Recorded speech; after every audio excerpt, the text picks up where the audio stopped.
ॐ अथ श्री हरिशरणाष्टकम्। ध्येयं वदन्ति शिवमेव हि केचिदन्ये, शक्तिं गणेशमपरे तु दिवाकरं वै। रूपैस्तु तैरपि विभासि यतस्त्वमेव, तस्मात् त्वमेव शरणं मम शङ्खपाणे। नो सोदरो न जनको जननी न जाया, नैवात्मजो न च कुलं विपुलं बलं वा। सन्दृश्यते न किल कोऽपि सहायको मे, तस्मात् त्वमेव शरणं मम शङ्खपाणे।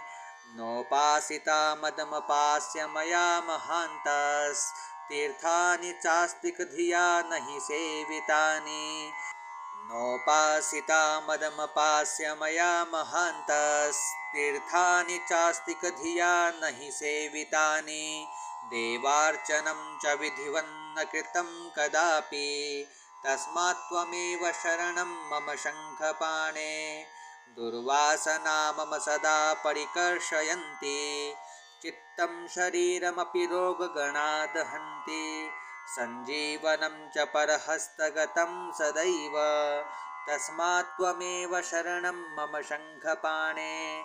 पूर्वं कृतानि दुरितानि मया तु यानि, स्मृत्वाखिलानि हृदयं परिकम्पते मे।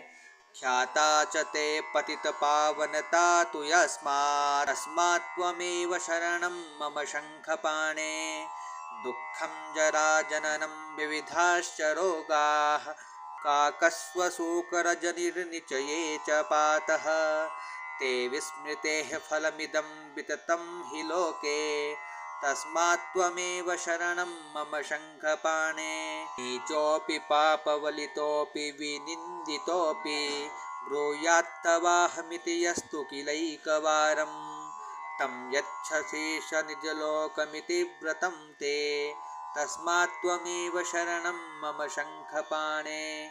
वेदेषु धर्मवचनेषु तथागमेषु, रामायणेऽपि च पुराणकदम्बके वा, सर्वत्र सर्वविधिना गदितस्त्वमेव, तस्मात् त्वमेव शरणं मम शङ्खपाणे। तस्मात् त्वमेव शरणं मम शङ्खपाणे। इति श्रीपरमहंसस्वामी ब्रह्मानन्दविरचितं श्रीहरिशरणाष्टकं सम्पूर्णम्।